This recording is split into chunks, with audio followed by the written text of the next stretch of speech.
What's up guys, my name is Zero Heroes and welcome back to more Gates of Hell. And as you know, officially as of today or a couple days ago, the update 59 or the content update 6 or the Talviosta update has officially been released, and there's a whole lot of new content to the game, especially the big one being about the Conquest and how it's changed its maps, and especially how the Finnish faction has been updated so much that it's now actually in competition with now other factions like the American faction, the German faction and the Soviet faction. So today I'm going to be running down what new units have been added to the Finnish faction in Conquest and what is my decision on how to approach the Conquest research facility, or how the way you can research, because as you know that within Gatesville, they said in their update that you can now,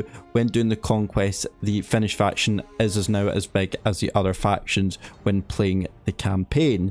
So my question is that, or what I'm going to be answering today is, what are these new units and how do you approach researching them, or what is the best way to approach it through research? So if you do like this content and you want to see more of it, then make sure you subscribe, hit that like button, and without further ado, let's get straight into it. Now to the left, if you see me kind of looking over to the other screen, it's just so I can actually tell you what new units have been added into the game through the article that Gates of Hell released, just so I can keep myself right. So first of all, I would like to start approach with the infantry. As you can see here, that the infantry growth on the research is absolutely humongous. You can see that from what I can tell is that they have added Swedish units now into the game. So as you can see here, they've added 1, 2, 3, 4, 5 different units for the Swedish faction, or for the Swedish units I should say. Now will there be a Swedish faction? Maybe, by the looks of it, if they are adding kind of, you know, hints of different factions. As you know, for the Soviets they added in the British units through the Churchill 3 and I believe the Valentine Mark 6, whatever it is, and a few other British vehicles. You can see now that the British faction is coming out later this year. So will there be a Swedish faction coming out maybe in the near future, which will be really good to know? But as you can see that with it, the first unit is insanely expensive. And by the way, this is being on, I've set the settings to kind of everything to high, so high economy, long campaign and very hard difficulty. But as you can see that we're starting off with 10 research points. Now, is starting off with the Swedish Recon Squad really worth it? So you have the Swedish Recon Squad, you have the Swedish Rifle Squad, you have the Swedish Rifle Squad mid-war, and you have a Swedish Rifle Squad late war, and then from that,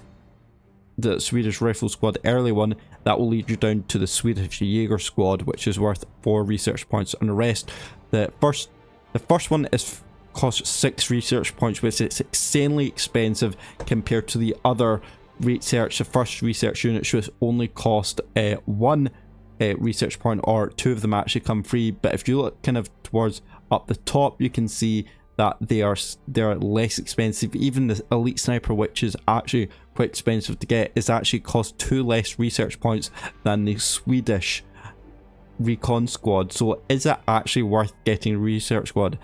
In my first opinion, no, not really, because even though they probably do sound really good, and I've not actually tested them out myself yet, it is 6 research points, and that could be put towards other research units as well, such as Rifle Squad and the LMG Squad, a Border Rifle Squad, which will actually take you up to 6. So you can get basically 3 whole squads for the price of 1.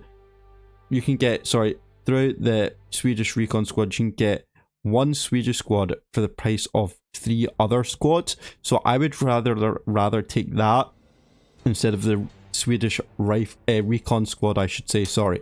So in my personal opinion, once you actually buy this, and it is an easier route to buy because it's now only costing you 1 to 4 research points, which is still quite expensive.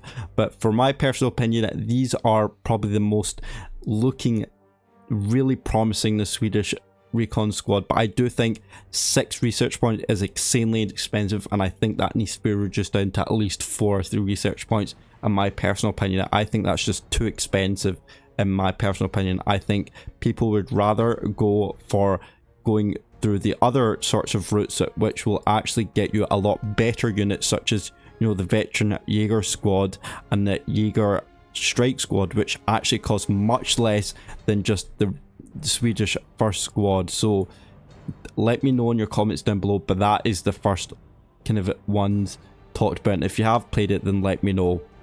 The other units that I have spotted that I haven't seen before, in my personal opinion, is this HQ long range. So there's a lot of HQ long range besides the elite snipers and the CC command and the light scout. I've seen these before, but the HQ long range pioneer squad, the HQ long range Jaeger squad, the HQ long range patrol squad, and the HQ long range recon squad.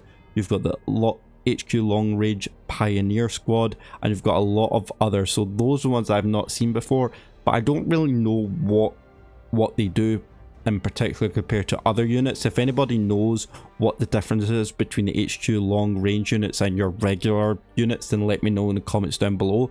But I know that these, I've never seen these type of units before in the in the Finnish faction. So if anybody could let me know what the difference is, that'd be great. The other one I haven't seen is the Asusamiya Cavalry Race Squad. I know I'm pronouncing that absolutely wrong, but I've definitely not seen these before, unless they had been again and I've been completely oblivious. But those are the two units I've not seen before, and they look insanely good, I have to say. Once you get down through kind of the other cavalry squads, you get to probably, I feel like, maybe one of the best cavalry squads in the Finnish faction, although correct me if I'm wrong, but let me know what your thoughts are on that, which is very exciting.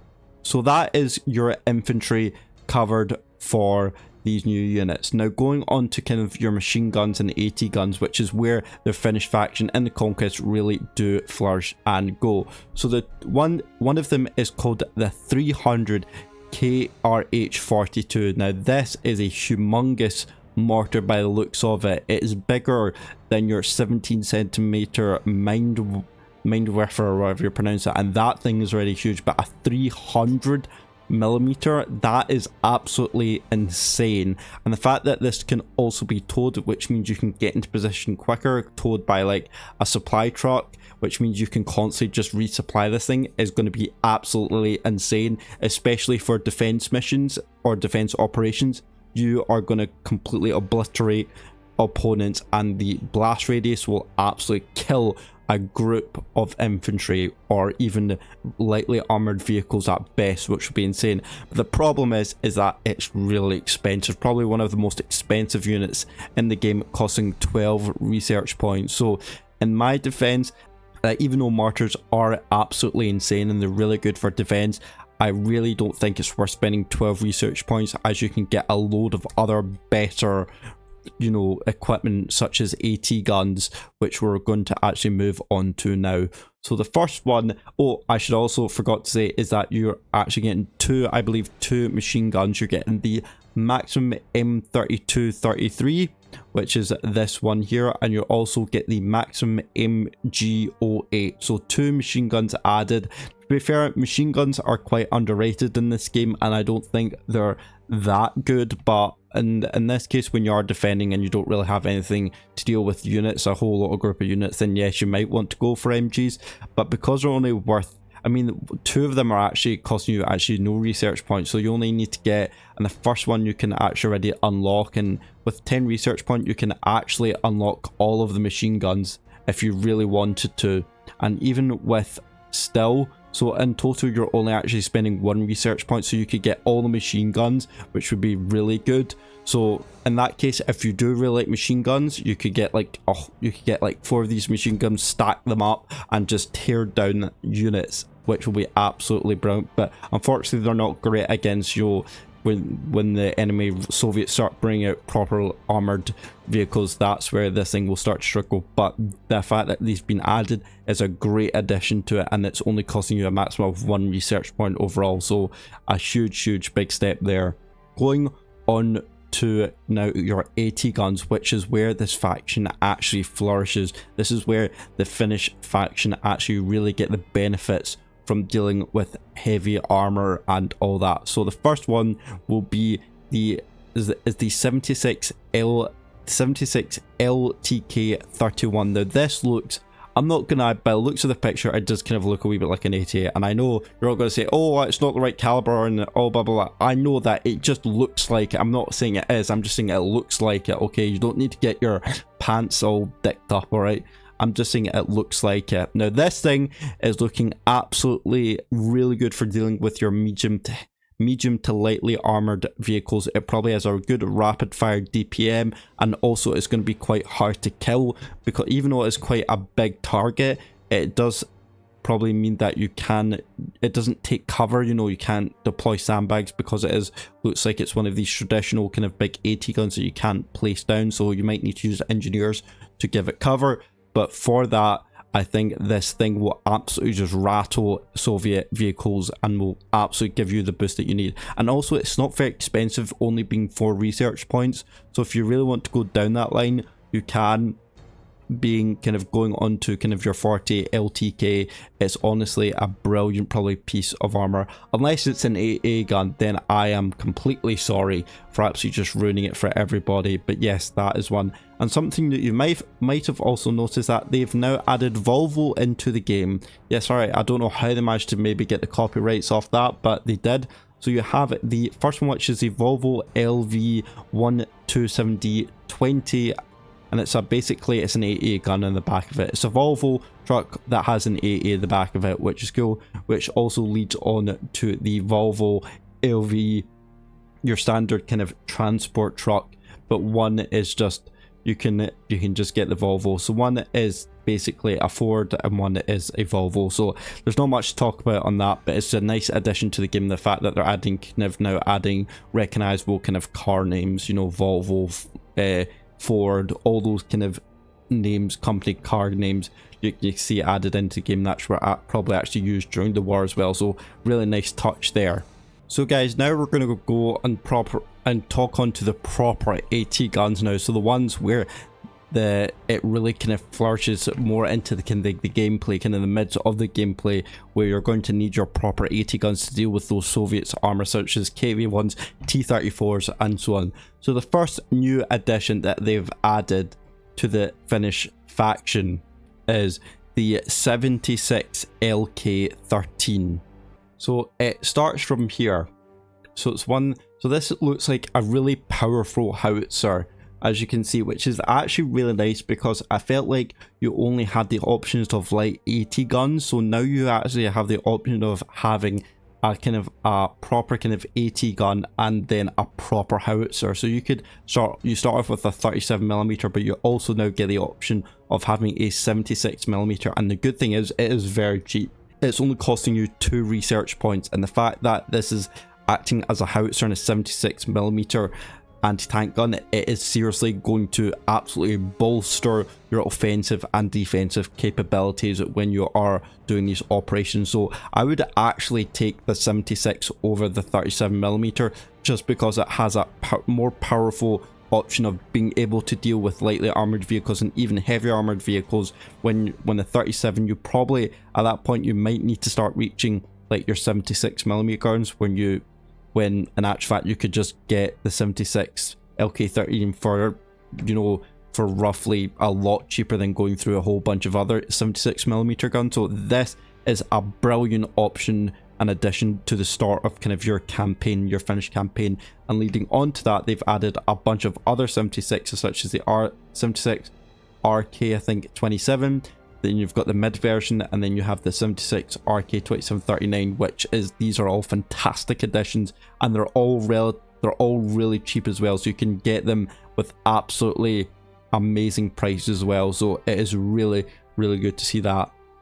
And with kind of, if you are wanting to stay on with the 37mm kind of pack guns, then then one of the other ones they added is the 76K00, which looks like another nice addition to the 76 pack guns. And you can tell that they've put a lot of good work into it, because there's other slightly different editions of those 76 guns. So the fact that they've added more options to those 76mm guns means that you have so many kind of playable AT guns you can play with those 76mm guns. So absolutely huge credit to Gatesville, giving you a lot more options for that. And for me, I would probably still pick the options down here, but giving you more options of 76mm guns gives you the options to play about, gives you kind of to experiment what different types of 76mm guns you really want to add there. So 76K00 there is a really nice addition to that as well. Now the only one I can actually find was the 25mm, the 25 PSTK37. If anybody knows where that is, or you've played with that AT gun, then please let me know in the comments down below, because I can't seem to find it in this menu or in this Conquest faction, in this research page here. If anybody knows where it is, then let me know in the comments, because that'd be greatly appreciated.